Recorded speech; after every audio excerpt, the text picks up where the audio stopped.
working on it about 5:30. Fight. The meeting will come to order. We are now holding our regularly scheduled meeting held July 21st, 2009 at 9 a.m.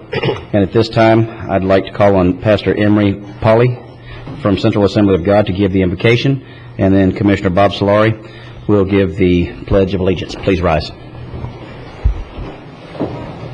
Heavenly Father, Lord, we thank you. We come to you today, Father, with thanksgiving in our hearts, Lord, and I thank you for these men that stand before us, Lord. I pray that you impart upon them a spirit of discernment, a spirit of wisdom, a spirit of understanding for this day, Father. And Lord, I pray that your blessings be bestowed upon them. And in your name, I thank you. Amen. Amen. Thank you. Please join me in the pledge. I pledge allegiance to the flag of the United States of America and to the republic for which it stands, one nation, under God, indivisible, with liberty and justice for all.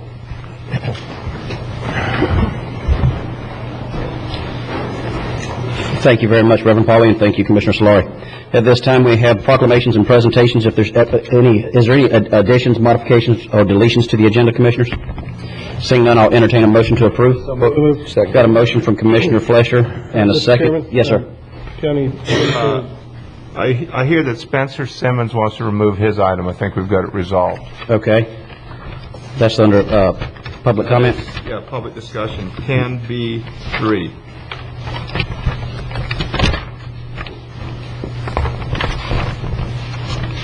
Okay. Motion stands with that correction. All right. Got a motion to approve the agenda as amended from Commissioner Flesher with a second from Commissioner O'Brien. If there's no discussion, we'll vote. All those in favor signify by saying aye. Aye. All opposed, nay. The motion passes unanimously. Now we move to proclamations and presentations. And this is a presentation of a proclamation designating August 9th, 2009 as Smokey Bear Day. We have Smokey Bear. First of all, I'd like to say it's not Smokey the Bear. It is clearly Smokey Bear. And now that we've got that formality out of the way, we'll go into the next one, which is the proclamation designating August 9th, 2009 as Smokey Bear Day. And yeah, absolutely. Thank you. Thank you. We certainly do appreciate it, Smokey. Let me read it real quick, if I could. This is great. Okay. It's designating August 9th, 2009 as Smokey Bear Day. Whereas August 9th marks the 65th anniversary of Smokey Bear Day, and whereas Smokey Bear is one of the most famous advertising symbols in the world and is protected by federal law, and whereas Smokey Bear was created in 1944 by artist Albert Staley as an animated symbol, the public identifies as an actual symbol of wildfire prevention. Whereas firefighters everywhere accept Smokey Bear as the symbol of wildfire prevention, and whereas all of us, whatever our age, need to keep in mind Smokey's admonition, remember only you can prevent wildfires. Now, therefore, be it proclaimed by the Board of County Commissioners of Indian River County, Florida, that August 9th, 2009 is designated as Smokey Bear Day in Indian River County and urges all its citizens to celebrate Smokey Bear Day and to support efforts to prevent wildfires adopted this 21st day of July 2009, signed by all 5 county commissioners. Well, forgive me stuttering and stammering over the proclamation. It's because I had a bear in front of me. Makes you a little nervous with a bear. Yeah. And how? All right. Thank you very much, Jim. Sure. Yep. Okay. And Absolutely. You want us to come down How here? appropriate. Okay. How appropriate to have all the firemen here. Here you go.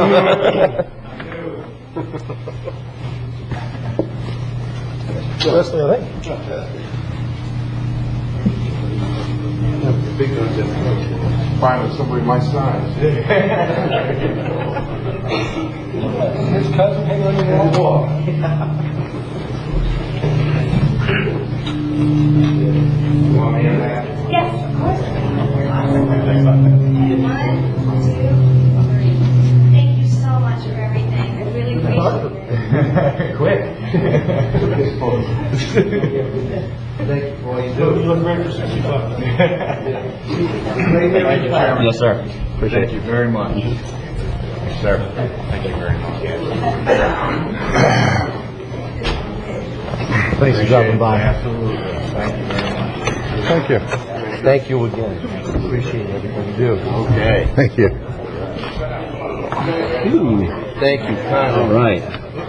Thank you. Thanks. Oh, thank you. Great, how are you doing? Oh, that's cute. What's that? It's a pin. All right. Look like a match. Thank you very much. Gee. Okay. Next, we have the presentation of a proclamation commending Teamsters Local 769 to support of the current economic conditions. Commissioner Wheeler. I'd like to read the proclamation. I don't think anybody's here to accept this. But anyway, this is commending the Teamsters Local 769 members' support of the current economic conditions. Whereas, going into fiscal year 2009-2010 budget process, the county is facing very difficult challenges. Due to the reduction in property values, the county administrator is instructing department directors to substantially reduce their budgets. And whereas those significant reductions will result in the elimination of many filled and vacant positions. And whereas the Teamsters agreed to forego the raises for the fiscal year 2009-2010, the county agreed to find positions for full-time bargaining unit employees, resulting in no active bargaining unit employee layoffs. And whereas the county agreed not to implement a mandatory furlough program that would have reduced the work week of bargaining unit employees. And whereas the memorandum and agreement signed by the Teamsters netted an approximate savings of $450,000. That savings will prevent the loss of an additional 8 to 10 bargaining unit employees and resulting in a negative impact on providing services, which would have resulted in a negative impact providing service to the citizens of Indian River County. Now, therefore, be proclaimed by the Board of County Commissioners of Indian River County, Florida, that the Teamsters Local 769 should be commended for the cooperation and goodwill in focusing their contractual increases, foregoing their thanks, Wesley. I think you should actual increases. And anyway, this is signed by all 4 commissioners. Thank you, Commissioner. All right, next we move to the public announcements for Sebastian's Electronics Recycling Event, August 1st, 2009. And I see Hamachu Mehta, our Solid Waste Director. Is that your right title, Hamachu?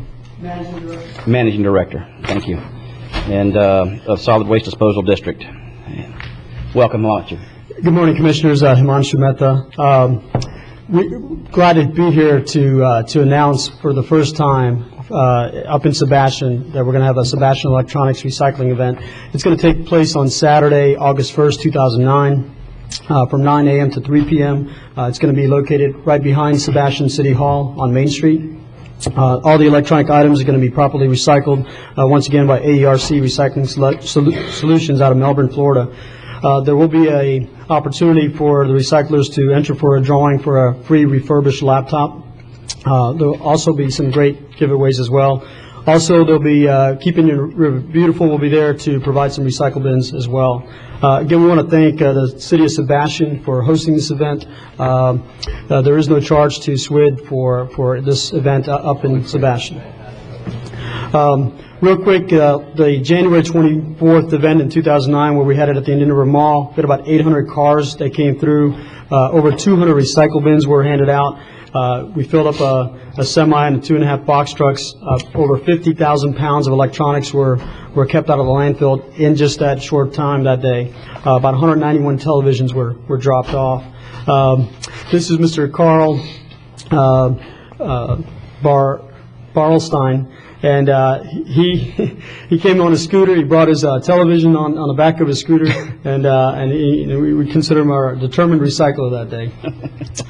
Again, just some pictures of that event at the mall. Again, a lot of residents came out and dropped off a lot of the materials.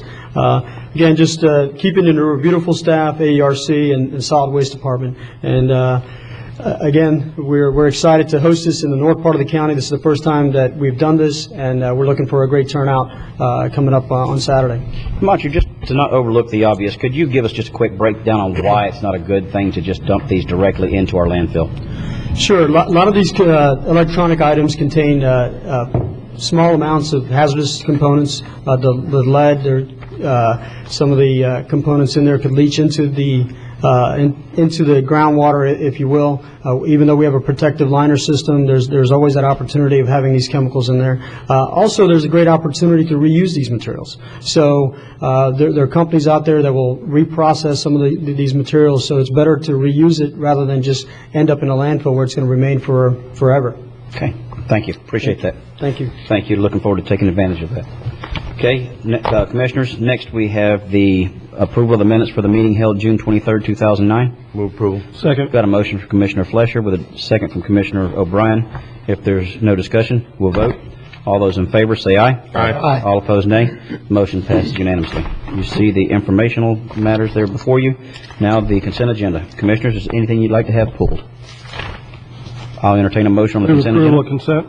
Second. Got a motion from Commissioner O'Brien with a second from Commissioner Flesher to approve the consent agenda. All those in favor say aye. Aye. All opposed, nay. The motion passes unanimously. That moves us to our constitutional officers and governmental agencies. I see the Honorable Carol Jean Jordan out there. Welcome, Carol Jean. Thank you. Yes, ma'am. Good morning.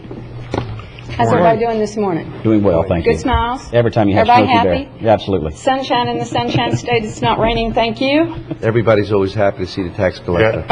Thank you. I appreciate that. I asked to be on the agenda today to share with you the many new challenges that we're facing in the tax collector's office, and I know you all well understand and have seen in the paper that our number one goal is customer service, and I think that our staff has they just exceed the parameters when it comes to everything that they're having to deal with now on a daily basis, and I'm very, very proud to be part of the organization working with them, because they do just a terrific job, and I wanted all of you all to know that.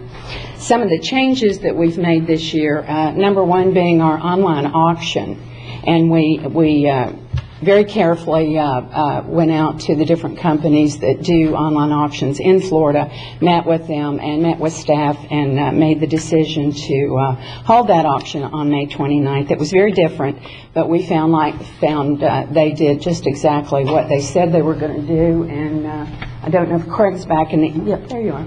He has a copy of the results of that auction for each of you. May he pass it out? Sure.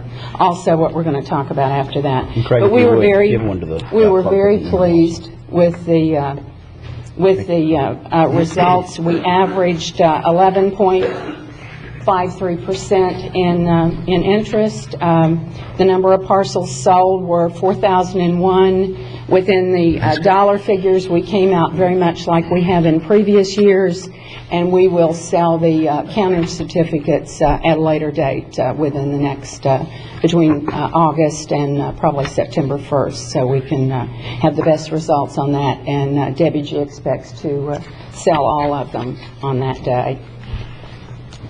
We have not, although we've contracted with them, we have not made the decision, or not implemented the tax deed certificates yet. We'll be doing that over the summer in a quieter time. It's a much more intense operation, and we just felt like, because we did this in a very short amount of time, we felt like we didn't have the time to do that then. The next thing on my agenda for you all is Department of Motor Vehicles. I've also passed out a poster on that. Joe Baird has been kind enough to say we can put a large one up in the county commission lobby. We also plan to give it to the different offices around the county so that we can try to help the public understand. And just so you know, the increase due to Florida budget constraints, the state of Florida has chosen to double and sometimes plus the cost of motor vehicle fees, and that's effective September 1st. That affects initial purchases of cars, initial registration, autos, motorcycles, mopeds, trailers, trucks, mobile homes, just about everything that we deal with the Department of Motor Vehicles. And I've spoken to most of the commissioners individually, but we strongly recommend anyone whose birthday is prior to November 30th, come in to see us prior to September 1st. Then you can get your renewal, buy your new tag, anything that you might need to do, and you can do that for 2 years at the old rate. Again, that's birthday before November 30th. Come in our office prior to September 1st, which is when the new fees go into effect. And that does save you a great deal, as you can see by the flyer that we've handed out. Wow. Fast Title is something that we now have available both in our Sebastian office and in our West office that allows someone to get in. It's also called an expedient title, and you can get your title on site. We found it a great benefit. People were traveling from Sebastian. Many of the elderly are deciding to turn their vehicles over to their children and so forth, so they can just now go in the Sebastian office, the West office, change that title over. There's a little bit of a higher fee. It's $7 until September 1st and more after that, and they can get a title immediately and walk out the door with it. The next change we see in the immediate future is driver's license. I've talked to you all about that as well. We're moving forward on driver's license in all of our facilities, and there's several reasons for that. Number one being the Real ID Act, which is going to go into effect January of 10. Everyone that has a license in Indian River County will be required over a period of time, right now 4 to 6 years, but they'll be required to go to the DMV office personally with their birth certificate or a accepted equivalent and their Social Security card. It's very different from when it's been in the past. It's going to be very time intense, and we would like to be able to give these services at our offices to help with what we consider is going to be a real time constraint for everybody, whether it's having to travel from North Beach all the way to the only office here in the county, which is the DMV office located south on US 1. Also, besides the Real ID Act, they're closing DMV offices all over the state of Florida, and we expect to have that happen to us in the future. Their current lease expires in 2012. So we feel like if we can get ahead of it, there's some intense training for our staff, although, again, our staff is extremely knowledgeable in what they do and perfectly capable of doing this. There is just training involved. There's new equipment involved that we have to buy direct through the state of Florida, through DMV, but it also integrates into some of what we already have. So we feel like, again, it's a plus for the community. It's a customer service issue, and we want to move forward on that, and we're getting the prices and the training schedule and that sort of thing. At this time, I'd like to introduce some of the changes that we've made in the office, but our new executive director is Craig Lombard. Craig, would you stand up? They're all bashful. Thanks. Eve Preet is our finance director. We're very proud of everything Eve has done on her own. These are all long-term employees on her own over the years. She got both her CPA and her MBA, and is just a tremendous asset to the office. Debbie G. I know you all know Debbie G. She's our Director of Taxes and Licenses. She's just an invaluable credit to the office. Her institutional memory on everything that involves every piece of property in this county is just incredible, and we are blessed to have her. Stephanie Pooley. Stephanie's the one that's up front having to deal with all of these changes on a daily basis. She keeps that pretty smile going. She too has been with us for many, many years and has the experience to be able to handle whatever you all come in the office with. And it's always something different, and it's always something that there's not necessarily a specific rule for, but she does a great job as Director of Motor Vehicles and Customer Service. And Brenda Doninger. Brenda comes out of the banking community, has also been with us for a long time, and she probably has one of the most difficult positions, and that is Director of Delinquent Collections. And she and her staff are on the phone on a daily basis, helping the citizens of Indian River County deal with the problems that they have. Sometimes it's not pretty, but they do a wonderful job of good customer service and helping people out of tough situations. Thank you, Brenda.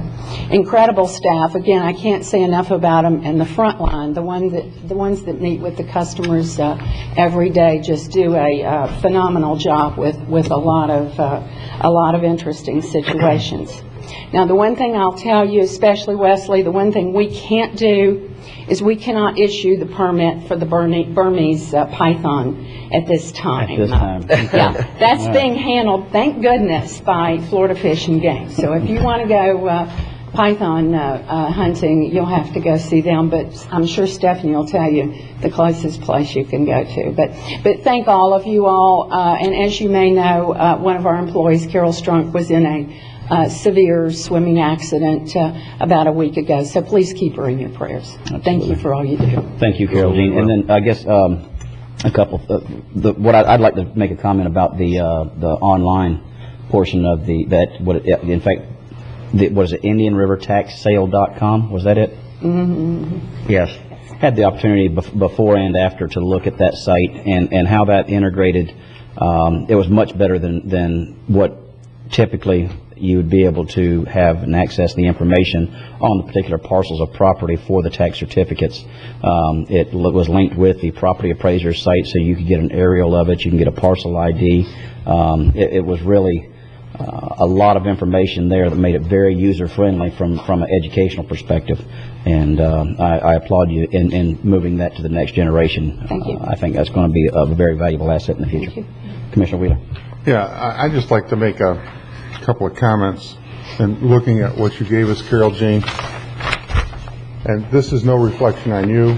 This is about state government, our senators, our governor, and our representatives who for the last 2 years have been hammering local government for their spending and wanting to cut taxes, which I agree with a lot of that, but it's a little inconsistent because, for instance, with these fees, some of them have gone up as much as 16 times.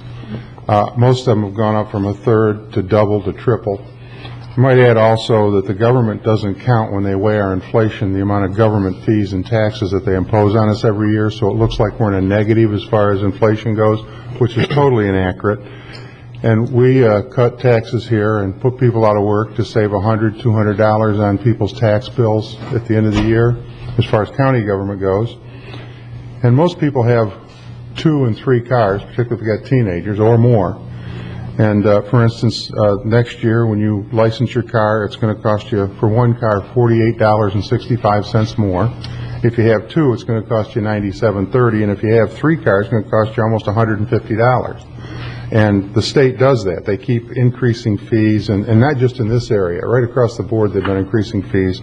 And it's just an inconsistency that I wanted to, for those that were interested in listening, to make that comment, because it's just inconsistency on government's part, pointing the finger at the other guy. And one of the situations on all these fee increases is none of it goes to the tax collector's office. Yeah. So it continues to be a cost. That's right. But thank you. No, that's exactly. I'm looking at it. I mean, for my vehicle, it's gone up from $45 to $70, and then because it's personalized and because it's a specialty plate, another $20, and I'll probably be late too, so it'll probably be another $10. It's big. So yeah. All right. Thank you very much, Carol. You're welcome. And especially in these difficult economic times. And that's one of the reasons I wanted to come in and talk to you all, so that hopefully people that do see it on TV will be able to take advantage of the short time frame of renewing for 2. It's 2 years, and then we'll be able to help them, because it's very difficult, especially now. Well, probably a lot of people, when they come in and get the big increase, are going to be upset with you, and I'd like them to know that it's not you. It's the state of Florida.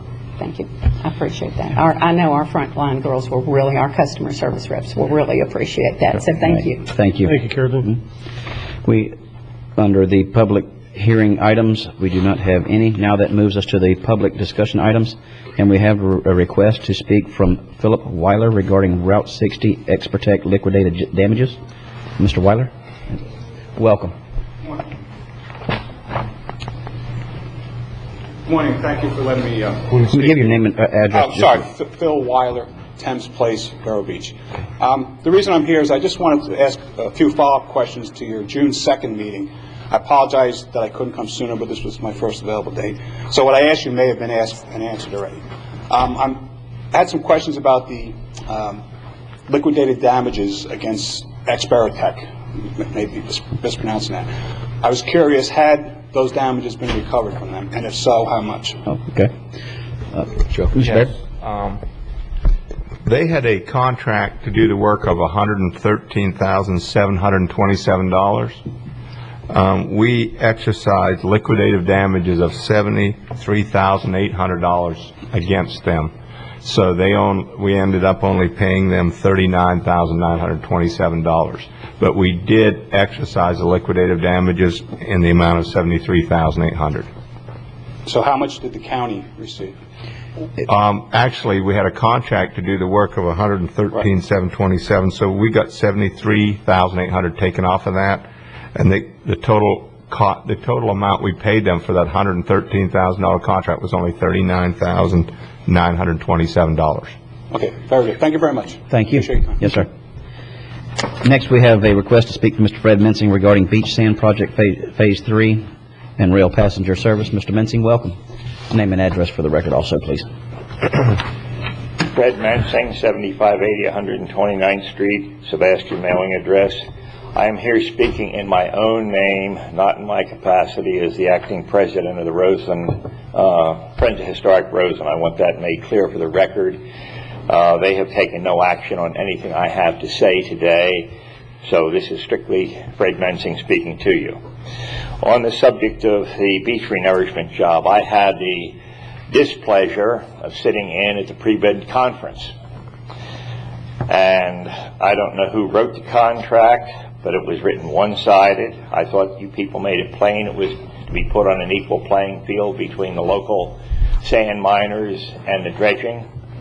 A penalty if the grain sizes were off as far as the local sand provided, and allowing a grossly oversized grain from the dredging contractor with no penalty and no benefit to the county, because the sections of beaches that were done a few years ago, several of it had oversized grain, and you could use it for the dirt roads in the county. I mean, it packed up hard as a rock.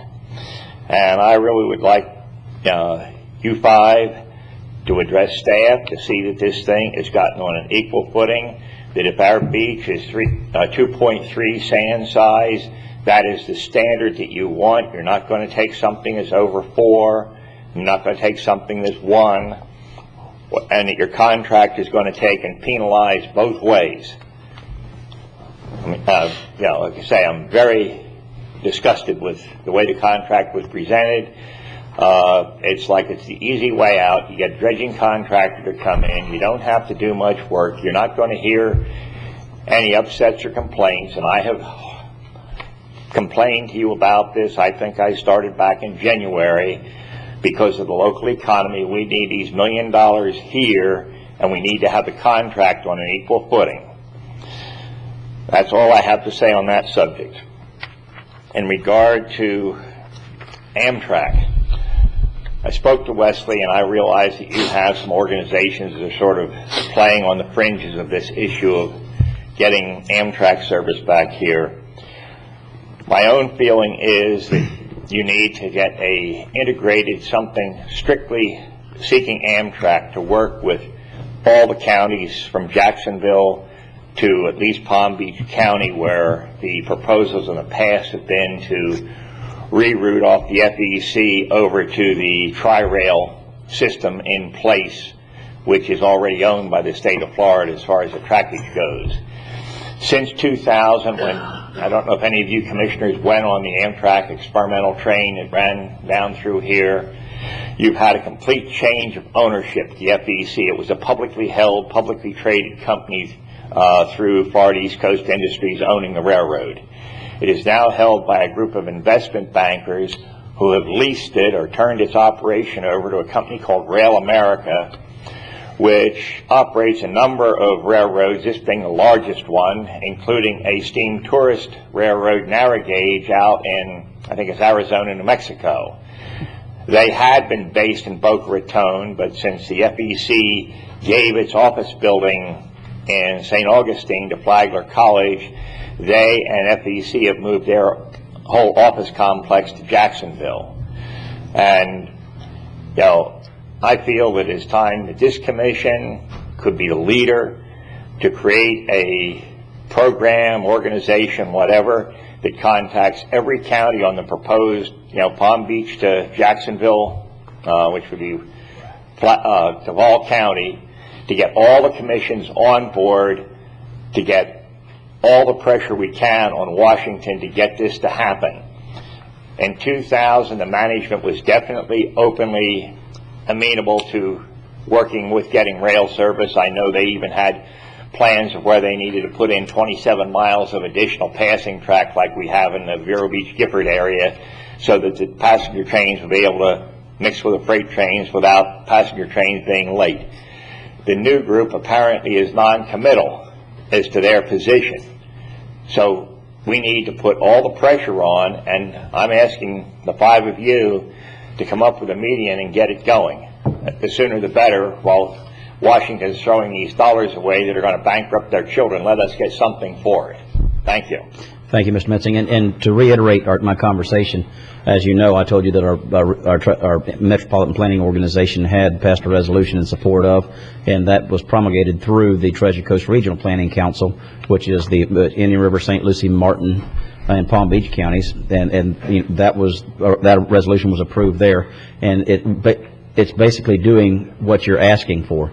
And it's really of a stronger voice in the direction that you're wanting us to go, because in the Metropolitan Planning Organization meeting, in there it has the municipalities, it has the county, it has the school board, it has, it's a larger body of individuals geared specifically to the future transportation planning of this community. So, I feel that, you know, we need to publicize this and try to get the public and everybody, you know, reaching, you know, Martinez and Nelson and the Senate. I can't think of all the names of the representatives we have, but we need to get a continuous, ongoing pressure, not, you know, something that it's on the table today and then we don't hear about it for another 6 months. I mean, you know, we've been playing with this casually since 2000 and got nowhere.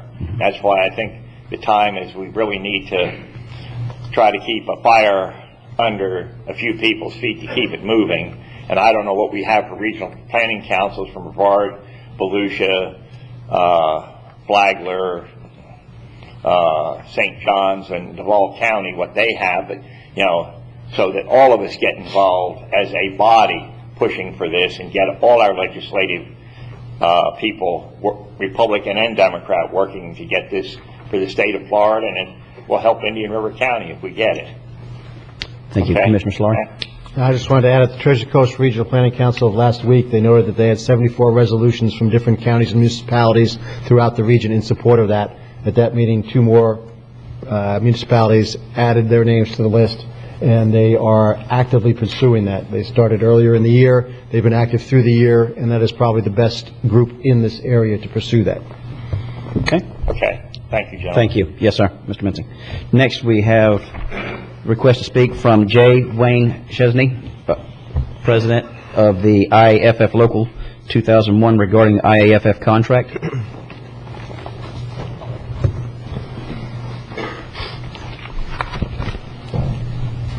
For the crowd.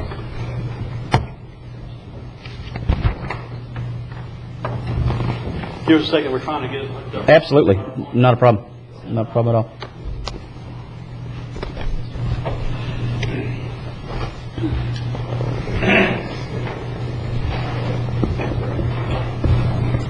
Just click the mouse to advance the slide. What's just the center? Just clicking up changes?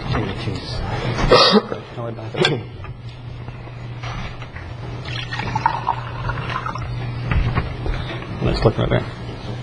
Thank you, sir. Morning, Chairman, Morning, Wayne. Commissioners. Morning, Wayne. I appreciate you all giving the time to speak today.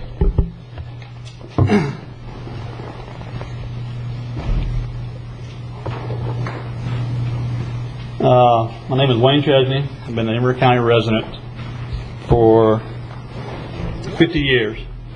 I'm also the president of International Association of Firefighters, Local 2201. I'm a 36-year veteran of Emory County Fire Rescue. Local 21 has been contacted by Jim Sexton on May 31st, 2009 to discuss budget issues that affect all county employees. Local 2201 met with Sexton, Jason Brown, Mike Rosito, Colleen Peterson on May 7th, 2009 to discuss cost-cutting ideas.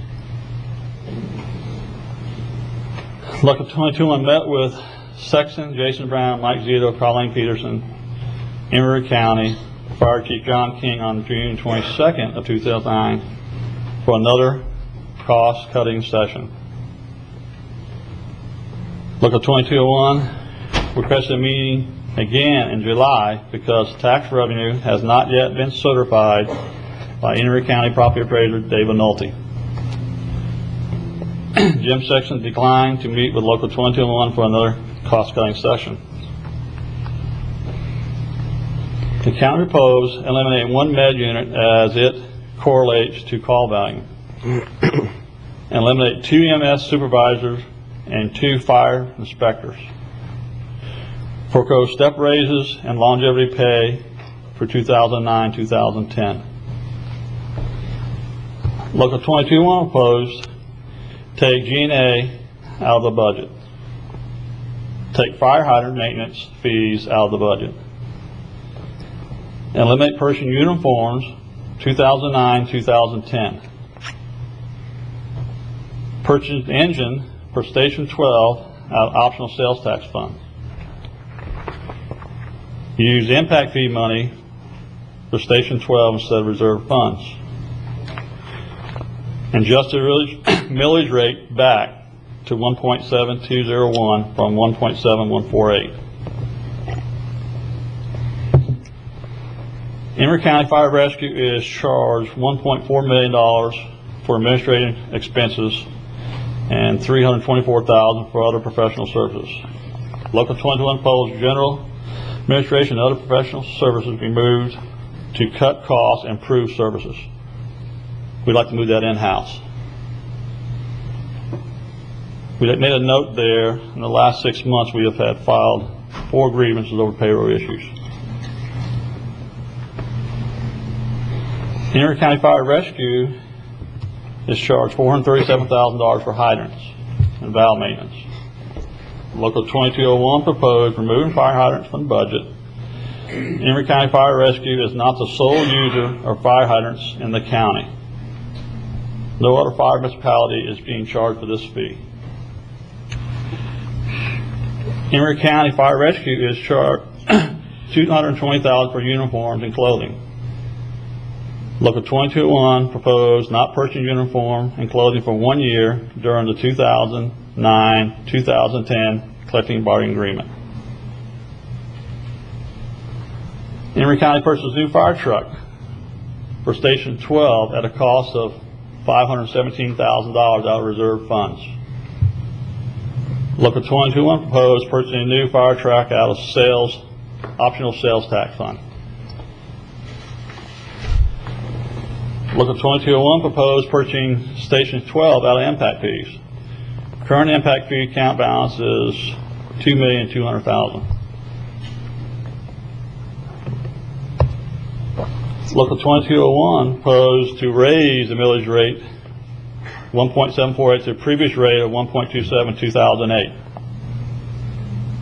Local 22 requests this rate not to be changed during the 2008-2009 budget workshop on July 16th, 2008. Changing the millage rate in 2009 saved the taxpayers a total of $33.51. And outline the bonds where we got it from. This is a quote from Joe Bear. General fund, MSTU funds, emergency service district are all substantially below rollback. This is showing the millage rate over the years going down. This is another quote from Joe. Fire Station 12 should be completed and placed in service in October 2009 as well. This will require additional positions and most likely associated with tax increase for fiscal year.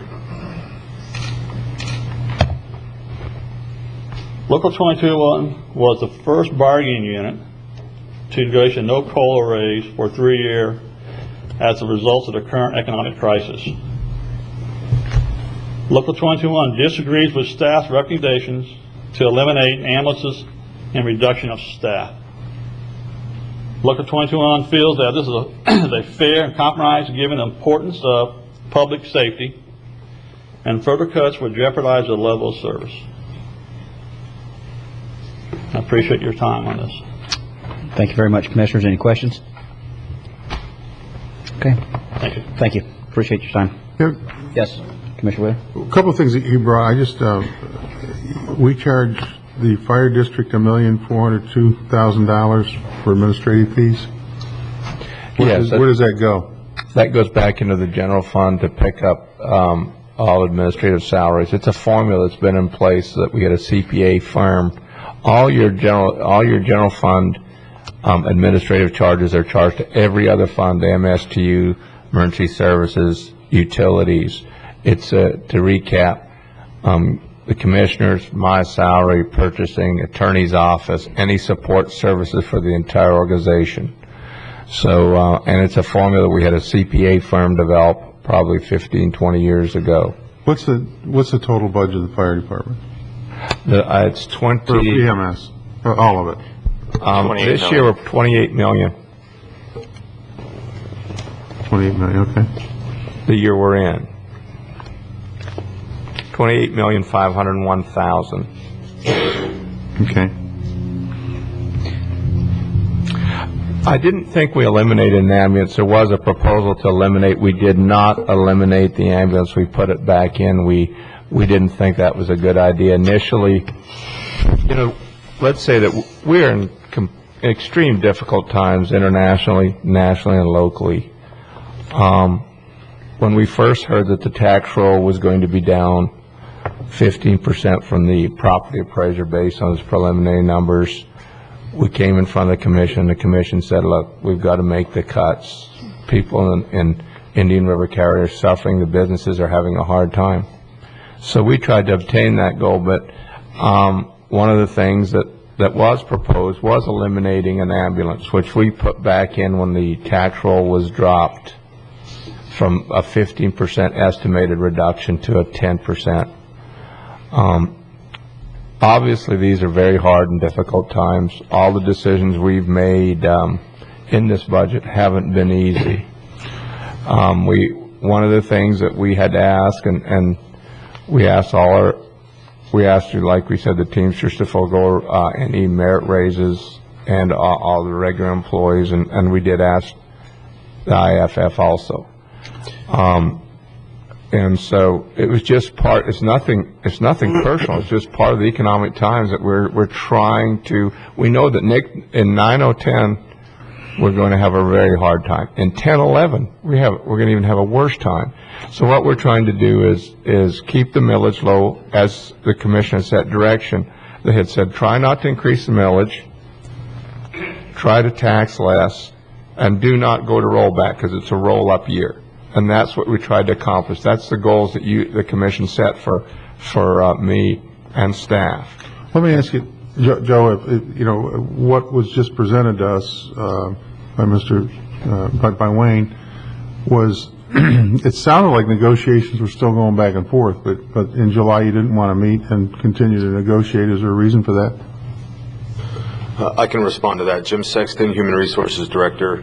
I don't recall a meeting request for July. I'm not sitting here and telling you they did not make a request. I certainly don't recall it, and I wouldn't have rejected their request to meet. We'd meet tomorrow. Good to see And you I don't know meet if before today, budget Thursday. I'd meet right after this meeting if they want to get together and talk about it. I see some head shaking, yeah, I think, okay, that was, okay. I think the question is, I mean, we can meet, but are they willing to take it to vote to their union for no increase? I mean, it's either a yes or no. I mean, it's an easy answer question. Well, maybe after you meet, they can answer that question. I think they've just shown a willingness and just that quick presentation. I'm sure there was a lot more to it than that. But we have just finished giving a proclamation to another group that has stepped up to the plate. And I believe last year we encouraged our employees to come forward with any ideas and have initiative for cost-saving mechanisms. And I believe that was about a year ago during the budget hearing that we're going to be looking in that direction. And if that's the case, and we've closed the window of opportunity, I think we should reopen the window of opportunity. And we see a lot of individuals out there in the audience that I'm sure you can all meet with. Commissioner Solari? Wayne, would you like to come back up? Commissioner Solari? I've got two comments and suggestions. One is on the admin fee. That $1.4 million, I believe, was the same last year and probably the same the year before. So I would have thought originally that would have been based on a percentage 15 years ago, but it hasn't been changed. And I think a lot changes over a 15-year period, so it may be a good time to just look at that and see if there aren't some efficiencies that can be developed in the EMS system so that we can reduce that administration fee. The second one is on fire hydrants. That $437,000 has already been reduced to less than $200,000, I believe, by transferring the county fee from the EMS to the county. And I'm going to propose in August that we tell the municipalities who are actually the owners of those fire hydrants and lines that they take up the maintenance of that. According to the law, it's the owner of the lines and hydrants that should be doing the maintenance, and for some reason the EMS system has been doing it. And in my view, the municipalities have changed the use of that fire hydrant maintenance from a maintenance fee to a way of getting fees for their general revenue funds. And I believe it's time for the county to take a stand against other municipalities using portions of the county as sources for their revenue funds and do the right thing and step up and maintain that. So we can expect that in August. I would agree. So will you assume that there will be a meeting post the adjournment of this meeting? Yeah, we can certainly meet with them again, and basically what you heard today was their proposals of what we can do to reduce the budget, and one of them was to eliminate the budget for uniforms, which includes more than the shirts and pants that you see them wearing. It's the turnout gear and some safety stuff. So we can't really reduce that number in the budget. Now, based on what Commissioner Solari says in reducing the administrative fees, I think it's changing one pot to another. If we don't get the administrative fees from emergency service to the general fund, you got to make up that money in the general fund somehow. Well, that's just good accounting. I'd like to point out that I think one of the good things is that we're all working on. I think staff and the commission all agree that the hydrant fee, we've eliminated ours, and we need your assistance when you go with the cities. We've asked them to eliminate it, but they're not cooperating. We'll need your assistance. We totally agree with you that we don't like the hydrant fee being charged. County eliminated theirs this year. It's the cities only ones that are charging, and we'd like your cooperation with the city councils and working to get that taken out of that budget. We're fully willing to look at any reduction in expenses in this environment. Unfortunately, it's a revenue situation. Our revenues are down, and we're willing to work with you. Commissioner Wheeler? Yeah, what are the professional, $324,385 for professional services? What does that include? I can answer that. The bulk of that is a billing charge that we pay to a private sector company that does the ambulance billing for the county. We generate about $3.2 million in ALS charges, which offsets the property taxes. Otherwise, we'd have to levy property taxes $3.2 million higher. That company charges us a 6.8% administrative fee. Also, you have in there the charges that we pay to the medical director, Dr. Nicosia. Our paramedics work under his license. We have to have a doctor doing that. We don't have a doctor on staff. I don't know how you bring that on No, in-house is also very reasonable. He hasn't increased that in at least 15 years. We're paying the same amount to him that we were 15 years ago. And you said when we generate that, we collect that annually, 3 point. We collect, yeah, Okay, very good. 3.2 Thank million. you. Thank you, Jason. Yeah, that won't go away. We have to either that or create our own billing system, and I can tell you it'd be a lot more expensive. And we think the Yeah. private sector is Outsource doing better that, than we could. absolutely. Okay. Commissioner Fletcher? One other thing there, Mr. Chairman, thank you. The salaries and the accounting for the payroll for the fire department, that is done at what level? Is that done at the fire department, or is that done in human resources? Just like all the departments, each division department out there has a payroll representative that turns in time records and enters the time that the employees work into our payroll system. That then comes through the human resources department. We work our magic on the timesheets, and then finance actually prints the paychecks for employees.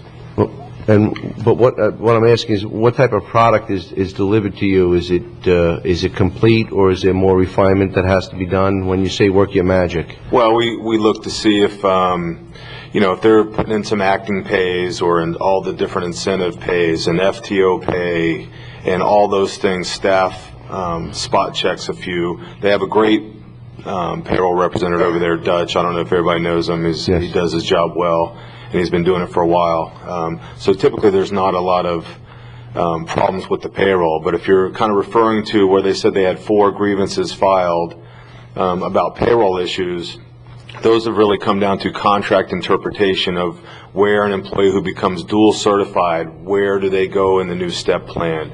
And we've interpreted it a certain way, they've interpreted it a certain way, so grievances then come up from those, and then we'll see what an arbitrator rules on those. But and I think there's been some overpayment issues when you have 6 different type of incentives for solo pay, for example, and a person gets put in at the incorrect pay code for solo pay, and then it's determined, whoops, you should have been getting 90 cents an hour instead of $1.40 an hour. We've been overpaying you 50 cents an hour.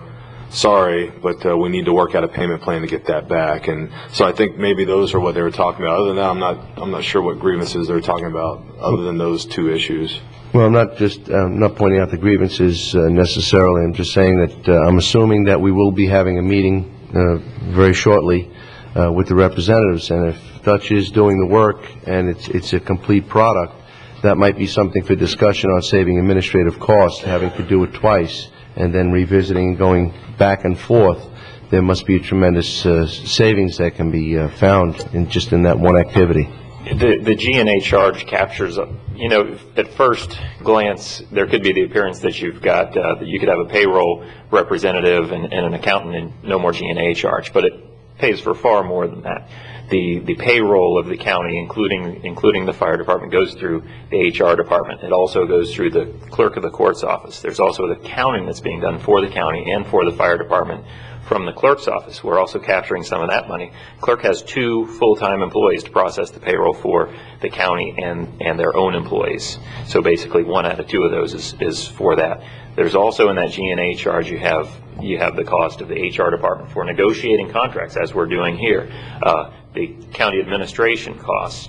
The BCC department, part of that cost is allocated there because, as you would in any management, the policy-making body, you would allocate that portion. They can't in-house the Board of County Commissioners. They can't in-house the county administrator. There are certain functions that there's a lot more to it than a payroll rep, and sometimes I think it's an oversimplification of what's being captured in that G&A charge. That said, if this study was 15 years old upon which the fee is based, and times have changed significantly, and we're looking at every possible way of cutting corners, now might be a good time to take the opportunity to see if there aren't some efficiencies we can try to put in place. They don't have to be before the next budget, but I think it's a process we ought to start and see if we can't work our way through before the budget hearings a year from now. We can reevaluate that. We also cap theirs, by the way. We use the formula, and then we've frozen and taken it out of there. So they're actually getting a better deal than what the fee would be. Yeah, theirs is less. It's 10.5895% of salaries and benefits, which in their case,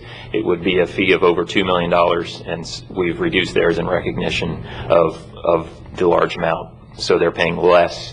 Everybody else, utilities, landfill, MSU, transportation fund pays that 10.5895% of salaries and benefits. They pay less than that. So they're the only ones getting a break.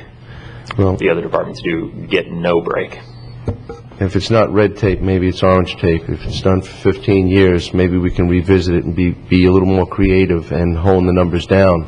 And I should hope that it's part of the discussion that you're going to have post the meeting. The formula was, I just want to be clear, the formula was created 15, 20 years ago. The percentage rate is recalculated each year based on the prior year's actual history. So it fluctuates. It's usually between 10 and 11%. But we could reevaluate that G&A calculation. Procedurally, we're doing the same thing for the past 15 to 20 years. Mr. Thank Zia. you. We're using the same formula, which was set up by a third-party CPA firm.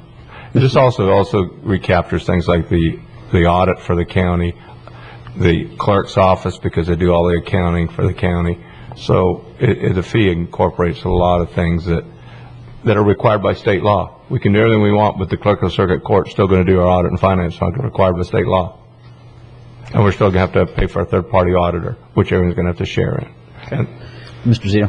Thank you, Mr. Chairman. Mike Zito, Assistant County Administrator. The scope of our request is rather narrow. It was based upon the unforeseen economic crisis that we're in and asking to forego merit raises.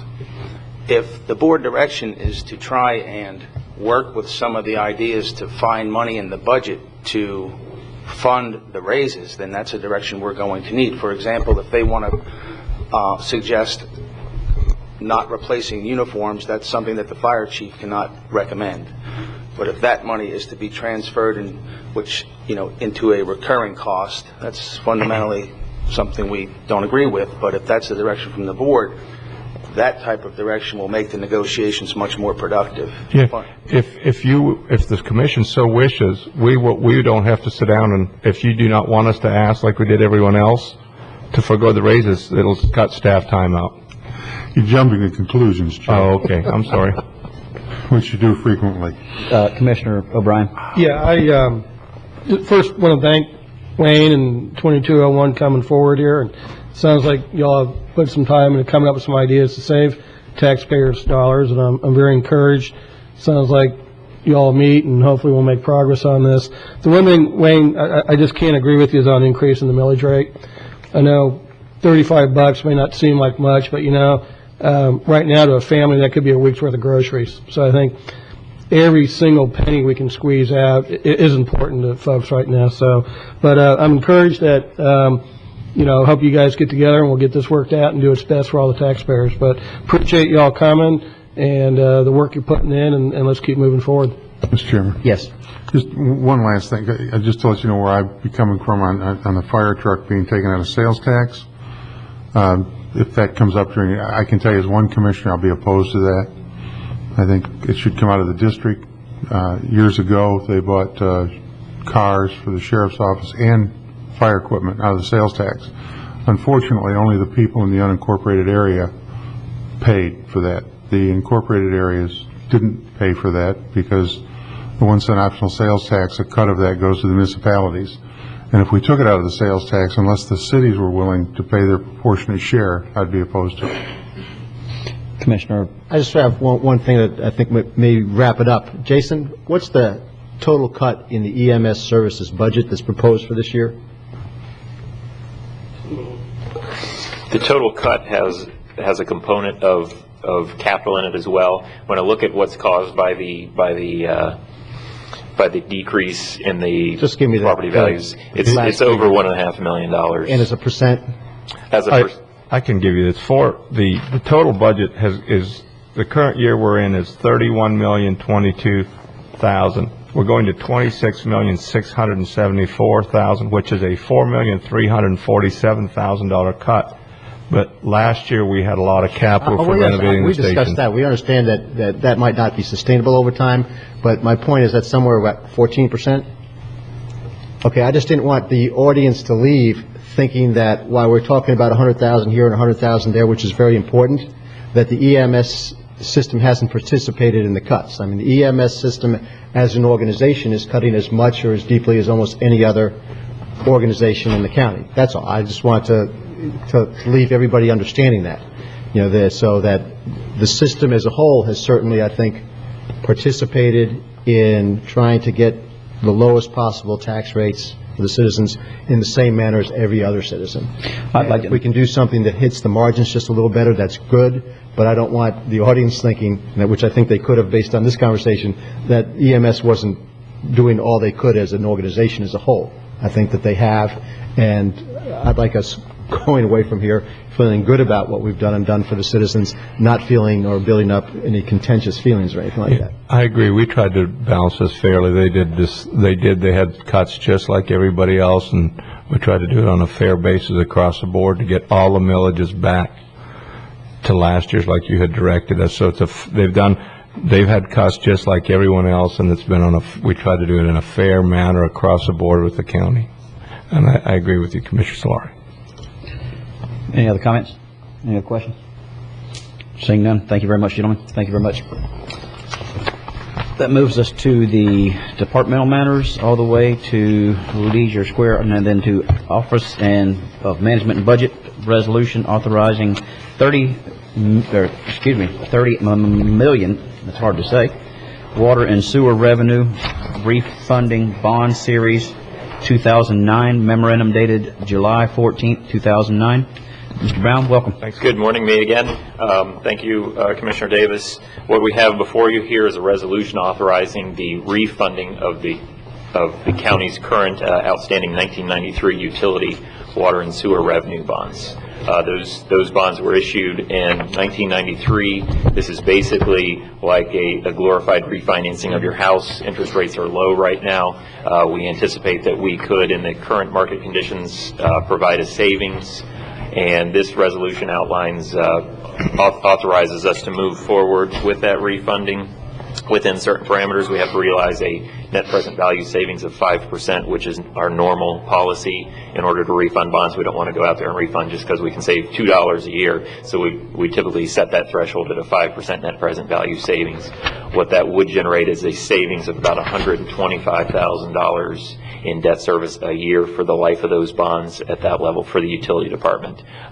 Decrease those costs for utilities and provide a savings to the department and enable us to continue providing utilities and maintain our utility rates that haven't changed since 1998. It furthers that goal. And so at this time, if you have any questions, I'll try and answer those. Mr. Chairman? Yes, Commissioner Solari. I'd just like to congratulate Jason and the Utilities Department on this. I think this is incredible, and this is one of those things which I don't think the audience appreciates or could appreciate as much as it should. But the Utilities Department recently got a ratings from Fitch Ratings, and they got a AA+ in times when in almost any other organization their ratings are going down. And I just want to read one short paragraph if I could. The AA rating reflects the system's strong financial management evidenced by sound debt service coverage levels, ample liquidity, and low debt levels. Also incorporated into the rating are the system's manageable capital needs, ample treatment capacity, and adequate legal provisions. And this is a well-run, well-financed organization which presents its financial portion of its work in a excellent fashion, and I think that all the citizens ought to be proud of that. I'm also going to say one other thing which I think is material in these times. Commissioner Wheeler's mentioned a few times he's gotten calls from people blaming him for utility rates that are outside the county's purview. And I want to point a difference between the county and the city of Vero Beach right now. The county does not even anticipate raising its rates right now at the level of the cost of inflation. While the city of Vero Beach had a consultant suggest that over the next 5 years it has to raise its water system rates by 31.6% and its wastewater system rates by 53%. I don't want anybody in the county confusing the rate structure of the city of Vero Beach with the rate structure of Indian River County. And again, I think for the work our utilities done, the way they have anticipated their needs and the way they represent all the citizens in Indian River County, I think they ought to be applauded. So I'm happy to move the staff recommendation on this and thank the utilities for the work they've done. And Mr. Brown, too. He's part and parcel of this particular item. Yes. Motion from Commissioner Solari with a second from Commissioner O'Brien. And any further discussion or comments, Mr. Berger? Yes, Commissioners, I'd like to thank Jason and the utility staff. We have done a few measures. You'll see even though that we are we've got a higher bond rating, and one of the reasons we probably got it, you'll see we reduced number of people in utilities. We're looking at debt service. What we did is we looked down the road to see if we thought there was a rate increase coming. And what we're trying to do is make sure we don't have one by reducing and planning long-term in the future. And that's what I want to thank my staff for working hard on that. So you'll see a reduction in the workforce, but that's to try to keep the rates low. Otherwise, we'd potentially have one. So we plan 2 to 3 years in the future. Okay. Any other questions, comments? Seeing none, all those in favor signify by saying aye. Aye. All opposed, nay. Motion passes unanimously. Thank you very much, Mr. Brown. Next, we'll move to utility service, which is the consulting engineering service work order number 11 with Schulke, Biddle and Stoddard, LLC, for the master plan 16-inch water main loop extension from 16th Street, on 16th Street from 58th Avenue to 74th Avenue, and the installation of a 16-inch T and valve on 16th Street. Move staff recommendation. Second. Thank you. Got a motion to approve staff recommendation from Commissioner O'Brien with a second from Commissioner Solari. And if there's no further discussion, we'll vote. All those in favor say aye. Aye. All those opposed, nay. Motion passes unanimously. Next, item J2, which is the request to permission to advise for public hearing on August 18th, 2009, to amend permission to Ordinance Code Chapter 201, Water and Sewer. Move recommendation. Second. Got a motion from Commissioner Wheeler to approve staff recommendation, and a second from Commissioner O'Brien. Mr. Chairman, Yes, so the public knows, this will be, the public hearing will be to look at the commercial deposits that currently Utilities Department holds indefinitely, and changing that so that they're treated just like a residential deposit, where if you have a 24 months without a late charge or non-payment, then you get your deposit back. So this is something that'll help the commercial folks out there by freeing up their deposit money. So. Okay, super. Okay, any further discussion or questions? Seeing none, all those in favor say aye. Aye. All opposed, nay. Motion passes unanimously. Next, J3, which is the US 1 at 73rd Street, 16-inch water main aerial crossing of FDOT ditch, replacement with the directional drill water main, approval of work authorization directive number 2009-002 by Shelter & Sons Construction, Inc. Move approval. Second. Got a motion from Commissioner Flesher and a second from Commissioner Wheeler. Any discussion? Seeing none, all those in favor say aye. Aye. All opposed, nay. Motion passes unanimously. The Utilities Service Work Order number 11 with CDM for a reuse rate study. Move staff recommendation. Second. Got a motion from Commissioner O'Brien to move staff recommendation and a second from Commissioner Flesher. Is there any discussion, Commissioners? Seeing none, all those in favor say aye. Aye. All opposed, nay. Motion passes unanimously. Next, work order number 14 with CDM Engineering Construction Services during reimbursement of well number 5 and work directive with AMPS to refurbish well number 5 at the South County RO facility. Move approval. Got a motion from Commissioner Flesher. I'll second that. Commissioners, any discussion? Seeing none, all those in favor say aye. Aye. All opposed, nay. Motion passes unanimously. Item 12J6, State Road 60, utility conflict resolution with FDOT drainage, pavement, and traffic signal improvements from 8300 State Road 60 to Indian Creek Boulevard. Final payment to SPS Contracting, Inc., reimbursement to Ranger Construction Industries, Inc., for delay charges UCP 3026. Approval. Got a motion from Commissioner Flesher. I'll second that, but I'd like Eric to give a little explanation on this, Mr. Chairman. Thank you very much. We've got a motion to approve from Commissioner Flesher and a second from Commissioner O'Brien. And Mr. Olson, welcome. For the record, Eric Olson, Director of Utilities. In a similar manner as we did with the contract with Expertech on State Road 60, we had a contract with SPS, a local contractor did a pretty good job, but one of their subs within the project on State Road 60 didn't do the best job on some of the portions there, and as a result of that, it caused a delay for Ranger Construction. We, in turn, passed that delay back to the contractor. Ranger basically told us, the county, you have delayed us in the processing of this because you had to go back and do additional work. We, in turn, as I say, passed that cost back to SPS in the amount of $29,559. SPS will recover those costs from their subcontractor, so everyone will be made whole. But the point of which is that any delay costs on this project along State Road 60 are being put back to the contractor itself rather than the county. And the good news is that all three phases are virtually complete now with State Road 60 on the utilities. So, Where is Indian Creek Boulevard? It's right on Route 60. Yeah, thanks, I appreciate that. From 8300 to Indian Creek Boulevard. well, basically, in this particular stage, what we're talking about is really, that's probably not the best description, but the project that they did is from 82nd to 90th. Okay. And so that's where their section took place. Right. But again, what we try to do is recover any of the costs. We made a promise to the commission at that time, whenever all of this came about, we would not absorb any delay costs, nor would we pass any of these on to the local commercial entities that are paying part of the concurrency. And I appreciate that, because this was a concern that we had. Yes. At the very beginning. We sat down, or I remember sitting down with just about everybody and bringing this to the attention that there were going to be obvious delays, and I didn't want us to be in the situation of paying for those. Yeah, So we made it very clear to the contractors. We had good contractors. I don't want to say that that's not the case. SPS did a very fine job. They're going to do more work with us. But the point at which we made it clear to the contractors, this was a time-sensitive project. Be aware that we're going to be very clear as the project moves along. If there are delay costs, we're going to pass them back. Yeah, and I think, Eric, you guys have done a great job of keeping track of this, because there's a lot of moving parts in this project, and trying to coordinate with all the DOT guys and then our utility guys, and just you guys and our consulting engineers doing a great job staying on top of this. Yeah, it was a little tricky. Yeah.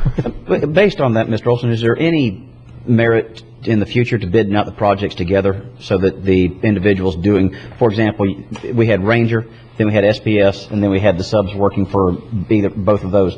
Is there any merit or sense to doing more like a combined project? Yes. Sometimes it does, but there have been situations, I'll give you an example, on projects on 512, whenever Cheatham, I believe Cheatham was the general contractor for that. Phase 3.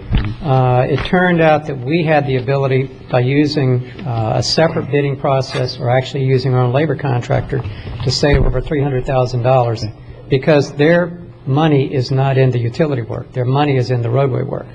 In our particular case, like I say, we saved about $250,000 by just doing it separately. Sometimes you can. So. Okay. All right, thank you. All right, Commissioners, we have a motion and a second on the floor to approve item 12J6. If there's no further discussion, we'll vote. All those in favor say aye. Aye. All opposed, nay. Motion passes unanimously. Next, we have the county attorney's matters. Mr. Collins, welcome. Thank you, Mr. Chairman. What we have before you today is a proposed settlement of a lawsuit with Devasta Homes, Inc. that's related to Waterway Village Development of Regional Impact. And by way of background, in November of 2004, the board approved a development order for a 1,596-unit DRI, or Development of Regional Impact, Waterway Village. Then about a year later, in December of 2005, the board approved a developer's agreement with Devasta for Waterway Village, which provided for implementation of various terms in the development order.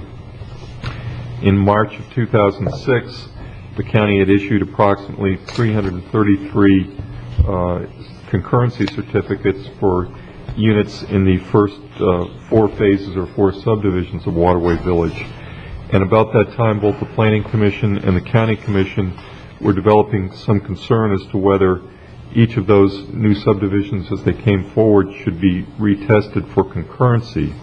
They asked for an opinion from my office, and we rendered the opinion that the entire Development of Regional Impact was vested for concurrency by virtue of some express language in the Growth Management Act. The County Commission then sought an independent legal opinion from the firm of Shubin and Bass.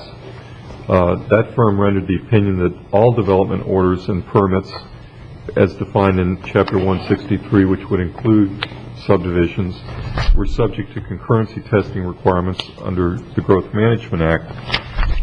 They also advised the Commission that it was a close legal question and that there wasn't case law on the topic. So at the meeting of December 5th, 2006, the County Commission opted to rely on the independent legal opinion and require concurrency testing of each new phase or subdivision of the development. On January 31st of 2007, Devasta filed litigation seeking a declaration of their rights to have the DRI vested in its entirety, and they presented a $6.9 million claim of damages to the county under the Burt Harris Act, but to this point have not filed it as part of the litigation. As the litigation was moving forward through the discovery phases, we continued to meet with outside legal counsel, county staff, representatives of DeVosta and their attorneys, and interspersed with these staff-level negotiations, we held several attorney-client sessions with the board to update you on the progress of the negotiations and get your feedback so that we could go back and forth with DeVosta on means of reaching a proposed settlement. That's what we have before you today. We're not here in the negotiating phase today because we think this is the best posture we can get this settlement into, and I don't believe the representatives from DeVosta that are here are authorized to make any changes, but this has been hammered out over an extensive period of months. Now, moving into the settlement itself, I'd like to highlight the terms of the settlement. The first has to do with 53rd Street, which is a major east-west corridor through the Waterway Village property. 53rd Street is also the terminus of Indian River Boulevard, and at some point is proposed for connection from Indian River Boulevard through to Kings Highway and ultimately beyond. Under the development order and developers agreement approved with DeVosta, they are required to construct the portion of 53rd Street west of the Lateral H Canal Bridge, which is their east property line, west of Kings Highway, by the time that the 1,000th certificate of occupancy is issued for Waterway Village. Because the current real estate market, they're selling homes at the pace of approximately 100 per year, and at that rate wouldn't reach the 1,000th certificate of occupancy for 7 or 8 more years.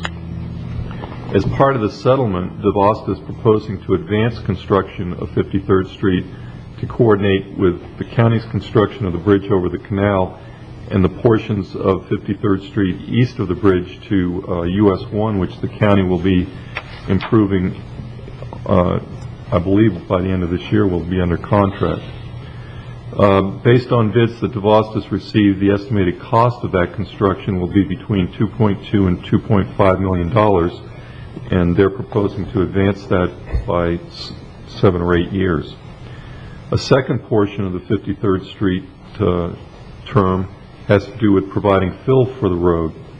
They will provide to the county fill not to exceed 100,000 cubic yards for the use by the county in construction of 53rd east of the Lateral H Canal. That fill would be at no cost to the county, but the county would be responsible for hauling. At the current fill price of $250 per yard, that is an estimated savings to the county of about $250,000. 53rd Street will require drainage, and the development order contemplates that the drainage would be accommodated in the drainage system for Waterway Village. That would require DeVosta to dig an approximately 3-acre lake to receive the drainage from 53rd Street, and they will also install the required piping from the roadway to the lake and furnish required easements to the county. The cost of that work is estimated by DeVosta to be approximately $200,000 without taking into account the land value for the 3-acre lake. The second major term of the settlement has to do with 58th Avenue or Kings Highway. DeVosta will, at its own cost and expense, construct 58th Avenue as a 4-lane roadway between 49th Street and 53rd Street along their western frontage.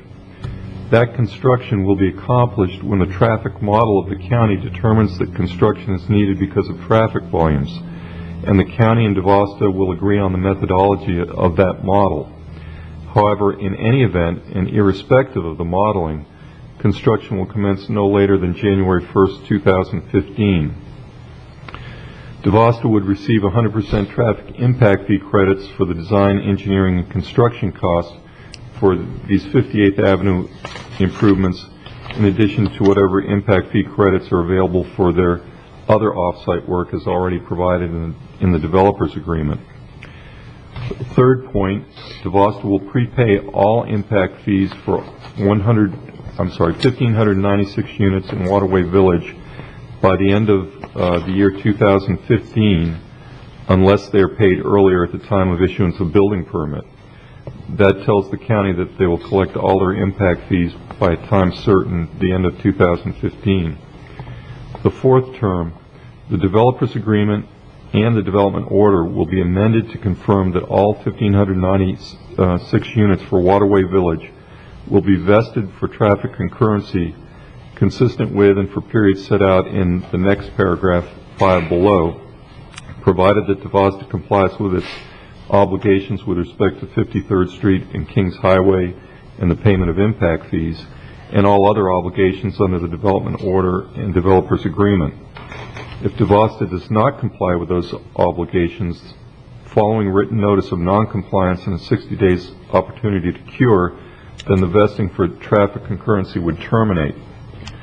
The fifth paragraph sets out the staging of the vesting for various increments within the project.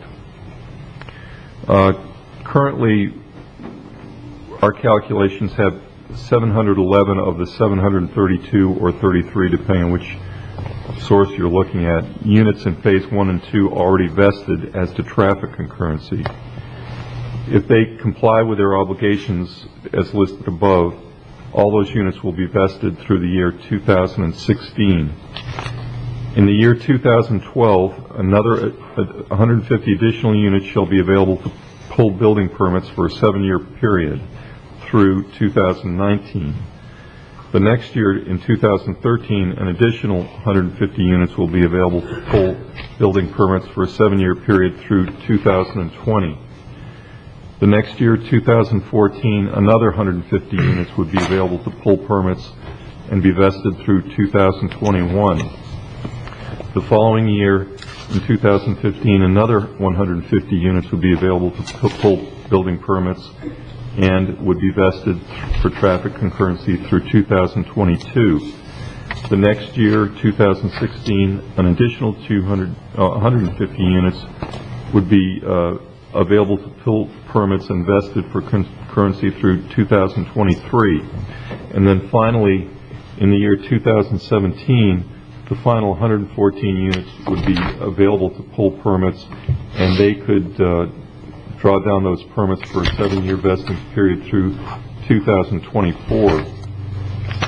What this settlement structure is designed to do is furnish the county with certainty as to the earliest date when DeVosta would be entitled to draw down the units, and to provide a deadline by which DeVosta must pay to the county all impact fees. In addition, they are agreeing to construct 53rd Street substantially in advance of their present deadline under the agreement, at a time when, because of economic hard times, funds are not easily available to do so. Finally, the county will receive a substantial benefit with the 4-laning of 58th Avenue, relieving the county of that responsibility in the outlay of funds. As the sixth term, the county will load all the trips from all the Waterway Village units onto its road system for concurrency modeling, and they'll remain reserved for the DRI until the time frames to pull the building permits for the various increments as set out above have expired. Additionally, DeVosta will submit and the county will process a request to amend the development order and development agreement as it relates to intersection improvements on Kings Highway at 49th Street and 45th Street. Currently, those intersection improvements are to be completed prior to the issuance of the 337th building permit. The conditions would be modified to tie the improvements to 49th Street to the mobilization for 4-laning of Kings Highway between 49th Street and 53rd Street. The 45th Street intersection improvements, which are a half-mile removed from that 4-laning segment, will commence when the county requires all necessary right-of-way to accommodate the designed intersection improvements, and we provide a notice to proceed to DeVosta. Currently, there's still a few right-of-way parcels yet to be acquired, so we can't, in good conscience, say to them, you must put in improvements prior to pulling a building permit when we don't yet have the right-of-way. The eighth term of the settlement would be to amend the development order to include the concurrency vesting provisions of this settlement agreement into the development order. Now, in terms of implementing this settlement, steps are necessary. The first step is for counsel for DeVosta and the county to file a joint motion for stay of the case pending finalization and approval of this settlement process. Secondly, DeVosta will apply for and the county will process the application to modify the development order condition 20 with respect to the timing of the 45th Street and 49th Street intersection improvements on Kings Highway, and to add the vesting provisions of the settlement agreement to the development order. Upon finalization of those two steps, the parties will file a joint stipulation for dismissal of all litigation, including the Burt Harris claims, with prejudice, and with each party bearing its own attorney's fees and costs. Based on all these presentations, I would request that you make the following findings. One, that we have a genuine dispute as to the traffic concurrency vesting requirements. Two, that our code sections 910.071E and 910.082B, which are in your backup, allow 7-year vesting if major capacity producing transportation improvements are committed to by the developers agreement. That's the source of the 7-year vesting of the 150 unit increments that we went through a little earlier. Number 3, DeVosta will commit to advance its development order timeframes for construction of 53rd Street and 58th Avenue 4-laning by virtue of this agreement. Number 4, the Department of Community Affairs declaratory statement in case number 91-DS-8 advises that if the development order addresses vesting, it will be controlling, which is why we're going to add the terms of this settlement to the development order. And fifth, and importantly, these settlement terms are consistent with both existing state and local law. And my recommendation is that you approve these findings in the proposed settlement as I've just gone through. The steps in terms of implementation and processing the changes to the development order will require 2 public hearings, one before the Planning Commission and one before the County Commission. The determination must be made at those hearings as to whether these changes constitute a substantial deviation which would require further development of regional impact review at the regional and state level, or whether they are a minor deviation that can be approved at the local level with notice to the region and the state. I've looked at the DRI statutes, and at this time it's my opinion that this will be a minor amendment and not a substantial deviation, so we're hopeful that that process will go smoothly. But I would request that you accept these findings and the proposed settlement as outlined above and direct us to work with the outside counsel to implement the settlement. Mr. Collins, on number 6 on page 275, says Indian River County will load all trips from the 1,596 units. Exactly when will those be loaded? As soon as this settlement is finalized. And we did have our traffic people go through that exercise of loading the trips and to see what impact it would have on the road system if they were all added at this time. The findings were that the only road system that would go over capacity was that portion of Kings Highway immediately in front of Waterway Village, which they're proposing to 4-lane and add capacity to. I don't remember the numbers off the top of my head. Chris Moore may have them. I think it was a few units over. Yes, Chris Moore, Assistant Public Works Director. When we ghost loaded those trips onto the network just to see which links would, if any, would break, it turned out, as Will mentioned, that the link or the segment of 58th Avenue between 49th Street and 53rd Street, which fronts Waterway Village, was the only segment that would break, and went over by, I believe, about 72 trips, peak hour trips. So if they were to 4-lane that segment, that would take care of that capacity issue. Well, and I don't know what I missed in the settlement talks or anything, but that, to me, the biggest concern was loading all the trips on there immediately. And if we do that, then we're loading those trips on there from now until 2024. That will not come off. That's correct. Mm-hmm. And I don't know how, unless I missed something, I don't know how that got in there, because that was the biggest concern that I have, is I remember us having the broken links, and it's not necessarily just the ones that are in front of, on 58th Avenue. It's the other links as you expand away from it. Now, I know we've changed some of our de minimis rules and have, I guess you could say, finessed this to a certain extent. But that item 6 it concerns me. Well, we also looked at the links throughout the network, and a particular concern was US 1, because they impact US 1 from about 23rd Street in Vero Beach all the way up to 510. It's a fairly large, significant impact.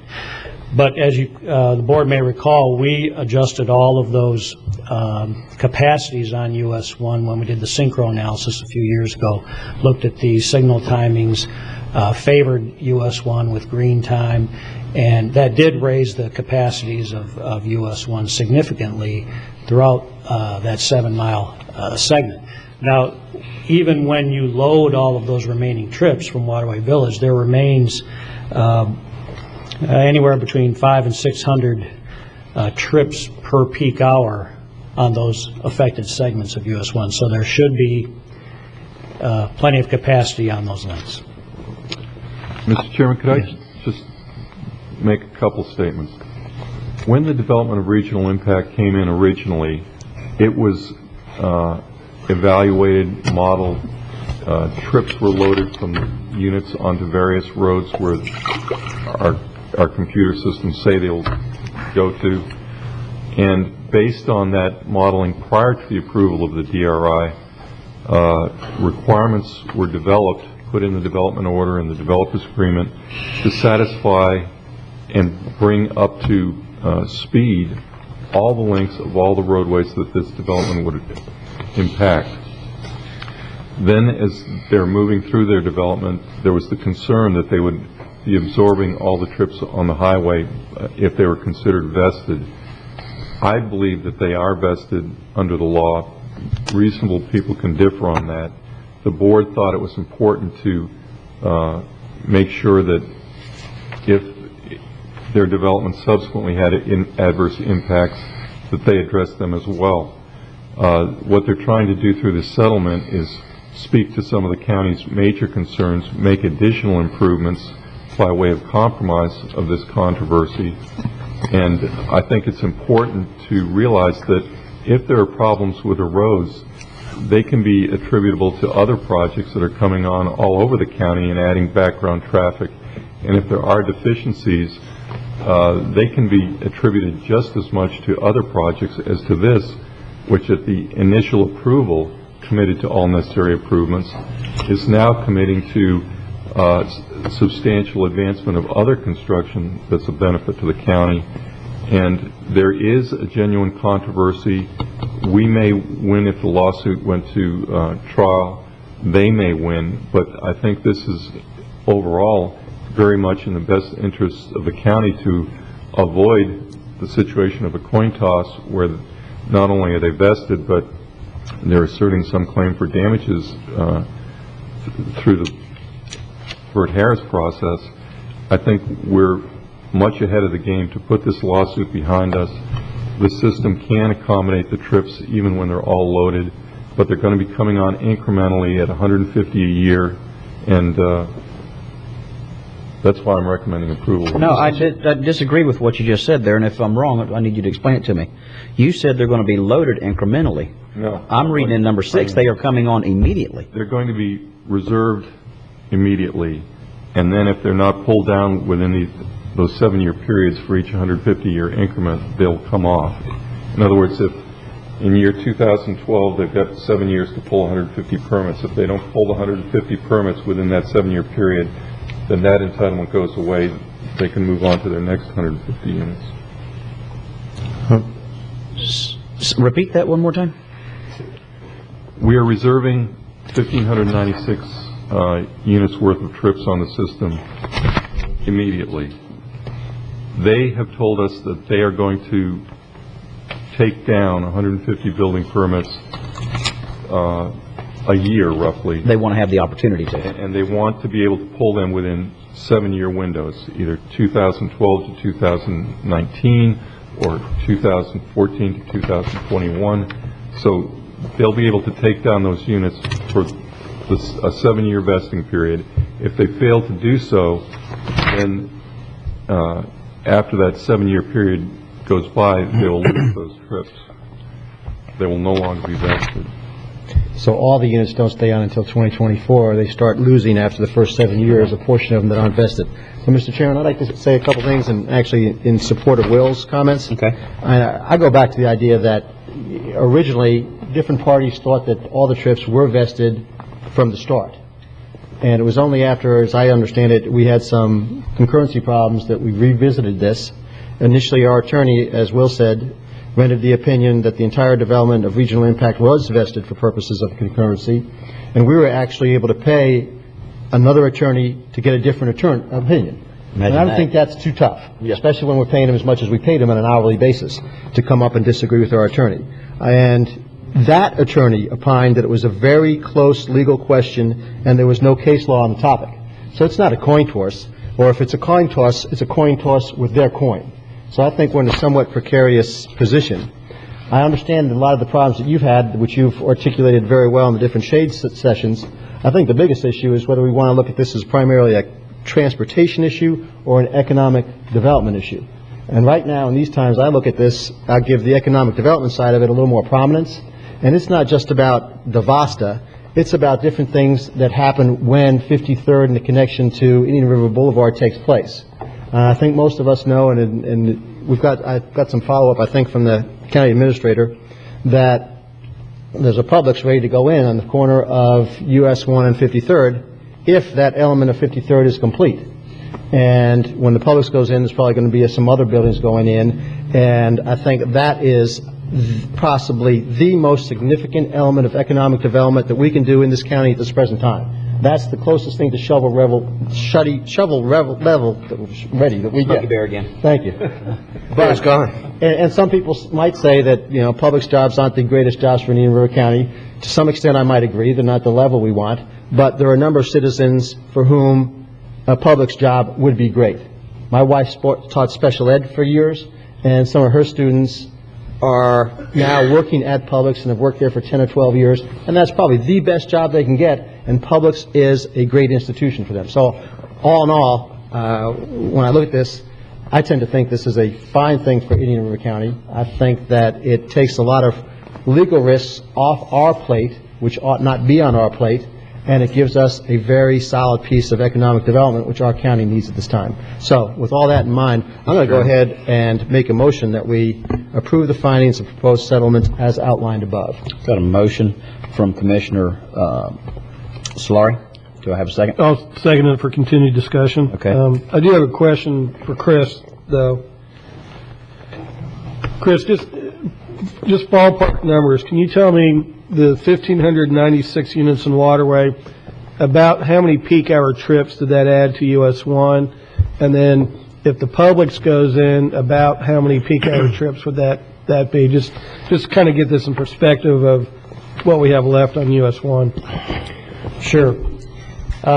Looking at the long segment of US 1 between 510 and 23rd Street in Vero Beach or Royal Palm, it adds anywhere from 18 to 86 peak hour trips in that area. Now, as you get closer to 53rd Street, 49th Street, the number goes up. As you get away from that, the number goes down. But it's generally in that range. Now, if you look at the remaining capacity of all those different segments, it ranges anywhere from 500 remaining peak hour trips on up to about 1,200.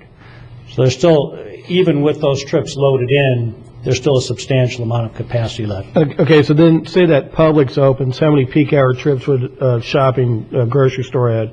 Well, we think there's going to be a lot of diversion. I mean, once 53rd, Publix won't open until 53rd is built. Once 53rd is built and the connection is made, a lot of the traffic from the west, from 58th Avenue, from Waterway Village, from Vero Lago, Eagle Trace, all those will move to the, instead of running down to Ryanwood to the south, they'll go to the east towards US 1. I'm more looking at US 1 now. How that will impact US 1, though, they'll probably add on the order of 100 or 150 peak hour trips to US 1. So even with the additional commercial, we still should be within capacity on those links and segments of US 1. Okay. Along those same lines, if I could, on US 1 concurrency, when does the WCI or the old WCI project come back on as their concurrency? I'd have to let community development. And I'm just saying, wondering that because that was and I'm looking at the links that are further out on the fringe of like 65th, 69th that had the ability to pull up economic development because they couldn't pull building permits, which is, I understand your comments here, Commissioner Solari, but because of exactly what you're talking about, I want to make sure that we can still have those trips and those concurrencies on US 1. Good morning, Bob Keating, County Community Development Director. Senate Bill 360 changed everything. Okay. Senate Bill 360 allows for an applicant who has a development permit that's going to expire from September of 2008 through January 1st of 2012 to request by the end of this calendar year a two-year extension, and Senate Bill 360 provides that local governments have to grant that. Bottom line is Bristol Bay was set to expire in 2010. Assuming that they request an extension will be 2012. Which is still ahead of whenever that's actually the time they're starting this. Okay. All right, Commissioners, any further questions? Yeah. Commissioner Wheeler? Yeah, the way I'm hearing this explained and reading this, it sounds like everything is vested up through 2024, and if they don't build 150 houses within 7 years, the portion they haven't built will come off from that vesting, but yet it'll be reinvested the next year for another 7 years.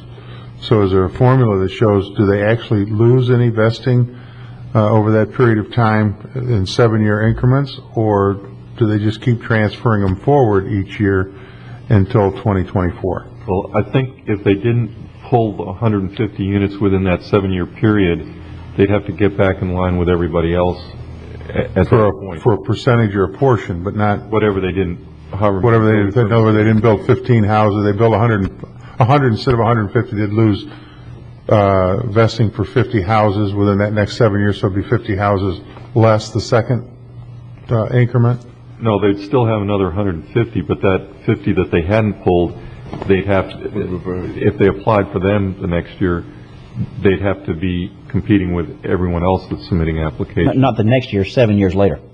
Right. Because it's a 7-year investment. Yeah. Okay, the second question is on Indian River Code section 910.7 and .8, 2B. We're moving this out to 7 years, which with 360, it's going to happen anyway. But secondly, I guess what I want to know is that where are you going to draw that line? Is this going to be retroactive, although 360 kind of makes it that without us doing anything, but is that going to be retroactive for the 7 years?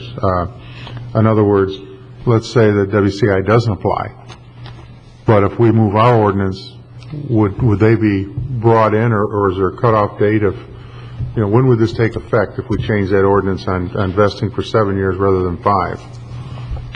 Right now we vest for 5 years, I believe. No, we currently vest for 7 years if they're making a major roadway improvement, a capacity producing transportation improvement.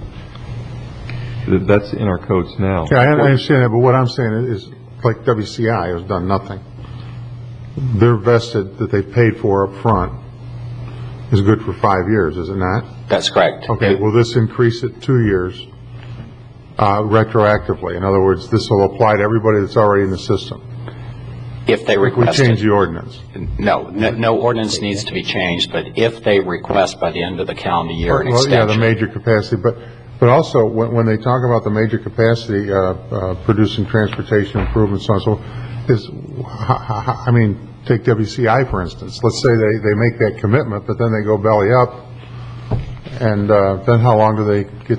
They still get to keep it 7 years because they made the commitment, but yet they weren't able to follow through financially. No, that's paragraph 4. That these commitments are all conditioned on the vesting commitments by the county are all conditioned on them following through on their commitments with 53rd Street, 58th Avenue, paying all the impact fees. So in paragraph 4, if they fail to comply with these terms, then they'd be in breach of the agreement. Mr. Barquette, well, name and address. Bruce Barquette, 756 Beachland Boulevard. Commissioner Real, I think if I understand your question correctly, the WCI vesting is completely different from this. No, I realize, just use it as an example. And the WCI doesn't have anything to do with 7 years. All Senate Bill 360 does to WCI is, what Senate Bill 360 said is, if you have a development order which expires between November of 2008 and December 1 of 2012, you can require the county to extend it for 2 years.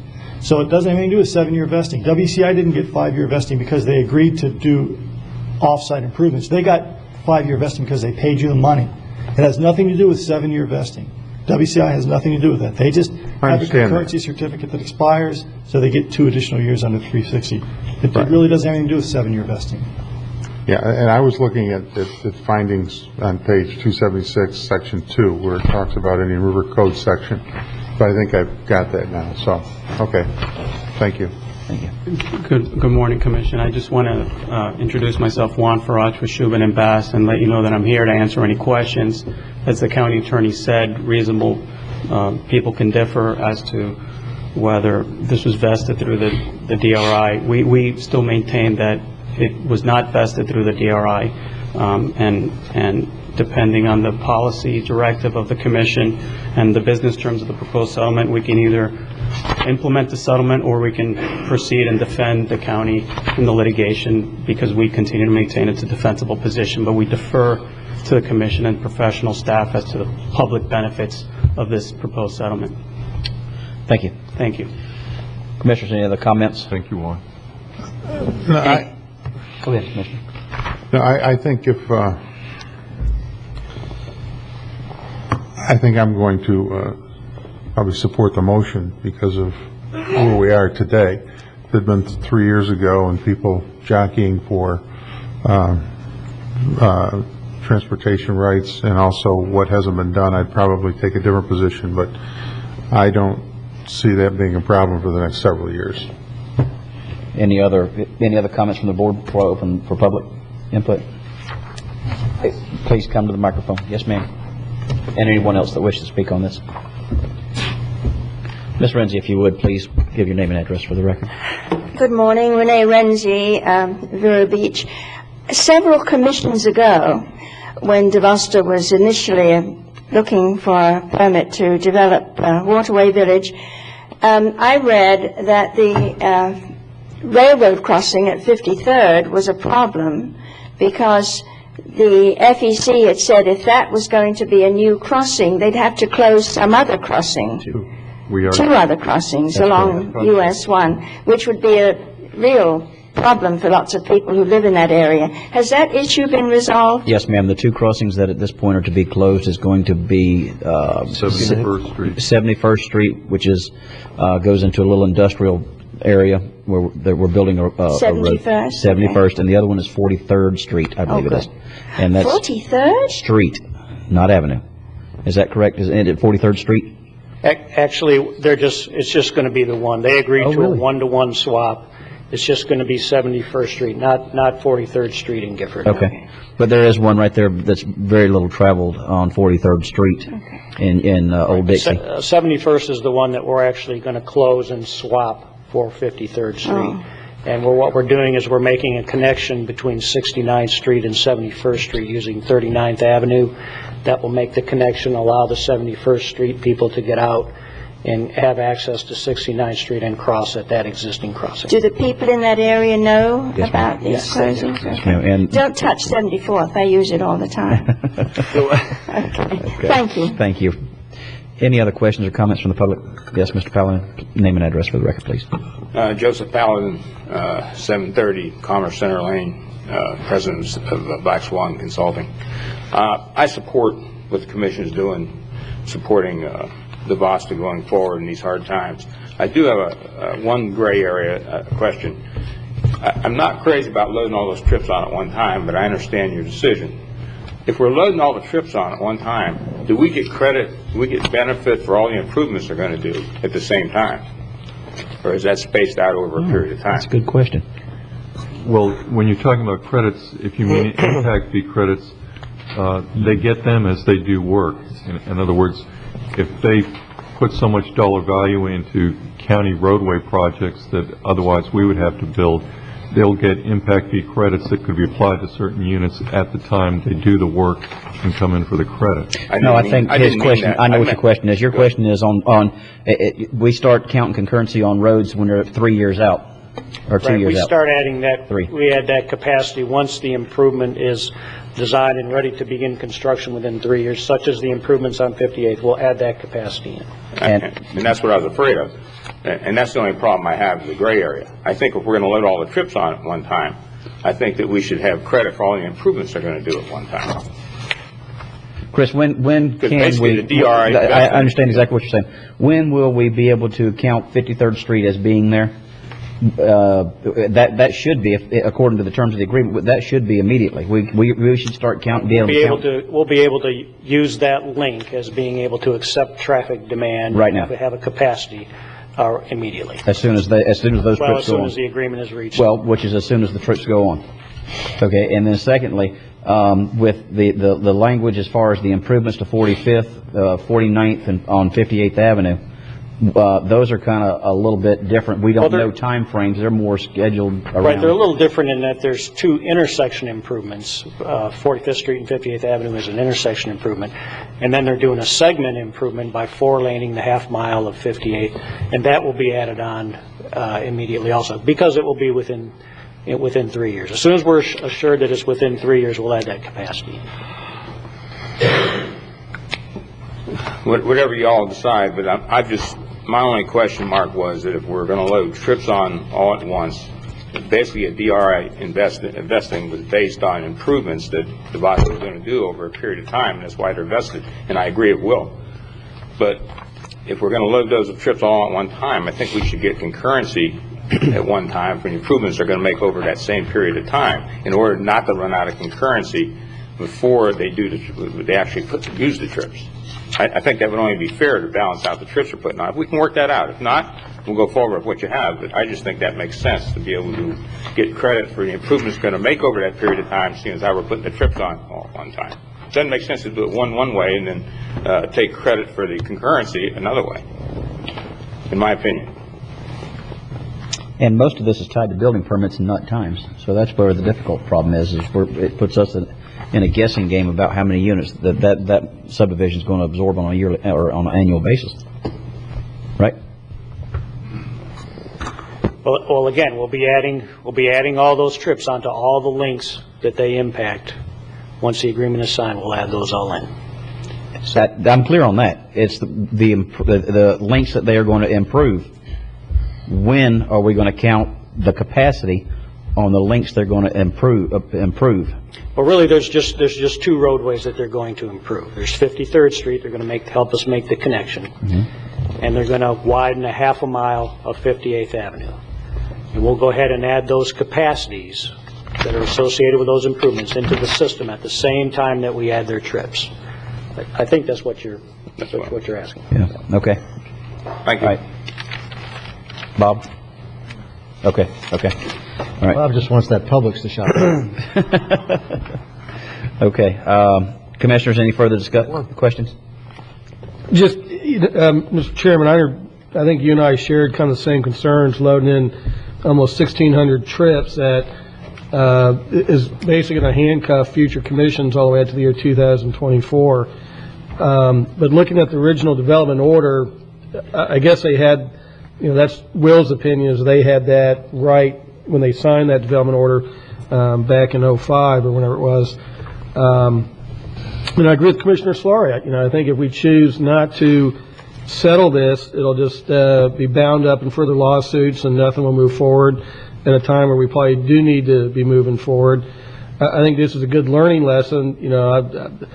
I certainly would never vote again to commit that many trips out on another project if ever came forward to us. We'd have to make them approve concurrency in phases, I think. Part of my concern is then we leave with Chris, if we have enough capacity on US 1.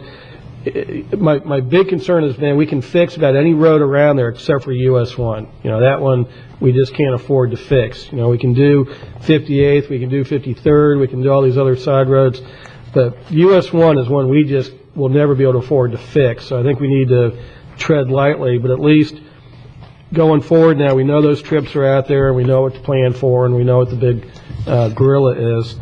And I think it's time we move forward, we settle this, get out of litigation business, and it'd be great for the community to get that 53rd Street open, get the Publix there, and get some more going. So I still stand by my second for this motion, and we'll move forward with it. Okay. Any other comments before we vote? Seeing none, all those in favor signify by saying aye. Aye. All opposed, nay. The motion passes unanimously. Congratulations. We're going to take a brief recess, but before we do, I see the Boy Scouts in the back. And are you here for educational purposes? My condolences. I'm sorry. We're here working on citizenship in the community merit. Come up and tell us about it before we take a quick little break, if you don't mind, and give the Boy Scouts a little plug for tolerating this. Have them come up with you. Yeah, if they'd like to introduce who they are and.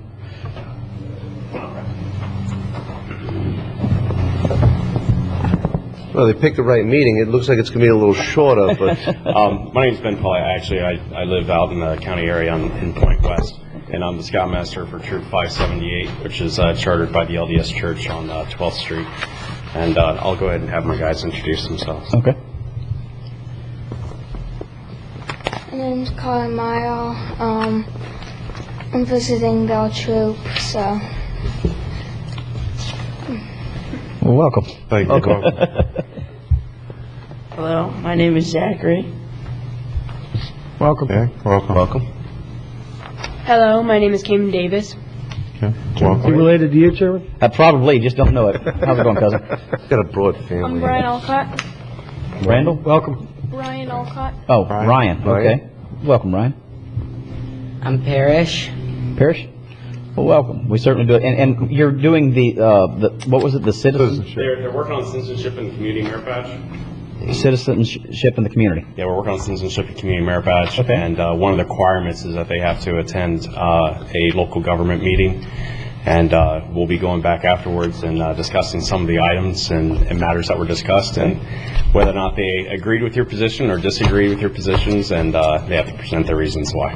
Great. I tell you what, if you're hanging around afterwards, I'll give you a copy of the agenda. I've got it, actually. Okay. All right. I'm following along on my laptop. All right. Great. Well, we certainly do appreciate y'all coming down. We're going to take a quick break here, and anything we can do. I'd like to hear what the results of their approval or disapproval are. Well, they're going to agree with me and disagree with you, Commissioner. Oh, well, that's the way to usually We do have 5 scouts, so I think we have a good 5 vote now. I'll come back and give you a report. That'd be great. I'd be really interested to see their take on it. Yeah. Absolutely. Well, welcome, and hopefully y'all get to the point where you get your Eagle Scout. That's quite an honor to achieve. And a lot of hard work, but I know a lot of people that are Eagle Scouts it certainly has served them well to be able to do what you're doing now and to the heights that you can go to. So keep up the good work, young. Well, I myself, I'm an Eagle Scout, and it's something. God bless you. That's great. I take great pleasure in working with the boys. Absolutely. Thank you very much. What you do. Yes, sir. As a Scoutmaster. Thank you. We're going to take a brief recess and reconvene in 15 minutes.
Meeting will come back to order. All right, we left off. Now, next we have the Commissioners' Matters for the consideration of submitted applications for the Board of County Commissioners appointee to the TDC. And in your backup on page 278, Commissioners. On that, we had 3 individuals request, and all 3 of them are very well qualified. And if you have any favorites, I'll entertain a motion. Mr. Chairman, I'd like to move to nominate Renee Page. She's the current marketing director for the Sunrise Theater, and several conversations I've had with her, she's just chock full of marketing ideas and has a lot of contacts in the media field and concerts and tours like that. So I think should be. I agree. All 3 are good candidates, but I think she really has a spark that we could use. And Mr. Chairman, I'd like to nominate Daniel Fomont. I've known Mr. Fomont for 24 years. He's French, but so were Lafayette and de Tocqueville, and I think he'd be an excellent member of the committee. Mr. Chairman, I'd like to second the nomination for Daniel Formont. Okay. I'd like to third it. For Daniel? Yeah. Okay. All right, well, I can pretty much count That's 3 on one. Okay. All right. Yes. Mr. Wilson. Or should we finish with the nominations? Commissioners? Are they closed at this point? Well, Mr. no. Chairman, thank you very much. I am one of the 3, but I want you to know that both of the other 2 participants are excellent choices, and I can just as easily do the things that I need to do to try and employ the people that work in restaurants, which I'm concerned about in Indian River County, from this side of the aisle as I can from that side of the aisle. I have had Renee Page, I believe her name is, on my radio show and had some discussions with her, and you're right, she is just an excellent choice, but so are the other 2, and so I just want to place my voice for either of the 2, and I appreciate you even considering the application that I put in, but since these other 2 are in and they're so highly qualified, I would be more than happy to support either one of them. Okay. All right. Well, Commissioners, well, how do I exactly vote on this? Do I go ahead and we've got? You've only got a second on Mr. Formont, so I think you should vote on that motion. Okay, we've got a motion for Mr. Formont. All those in favor of Mr. Formont to be on the Tourist Development Council signify by saying aye. Aye. All those opposed, nay. Nay. Nay. The motion passes 3-2. Congratulations, Mr. Formont. He'll be the new replacement on the TDC. Okay. Next, we have no more commissioners' items. Emergency services, districts and boards. Move the minutes. For May 12th and June 2nd? Yes. Got a motion to approve the minutes from May 2nd, May 12th, 2009 and June 2nd, 2009. It's been motioned by Commissioner Solari, seconded by Commissioner Flesher. If there's no discussion, we'll vote. All those in favor say aye. Aye. All opposed, nay. Motion passes unanimously. Item number 15A3, which is the approval to purchase 1 International Type 1 medium-duty ambulance from E-Tech. Memorandum dated July 13th, 2009. Approve. Got a motion from Commissioner Wheeler and a second from Commissioner Solari. Any discussion? Mr. Yes, sir. Chairman, I just had one question on this, the $2,500 trade-in value. I thought we might get a little bit more, but John King followed up on that, and basically we're lucky that they're taking this thing. Apparently, this thing is, the old ambulance has been stripped apart and is not even in rebuildable shape. So probably getting the $2,500 is the best we can do. So okay, that is low. It seemed low, but when you read what John said, they've taken off of it. There's 3 tires left, and that's about it. Okay. All right. Any further discussion? Seeing none, all those in favor signify by saying aye. Aye. All opposed, nay. Motion passes unanimously. I now declare this meeting adjourned.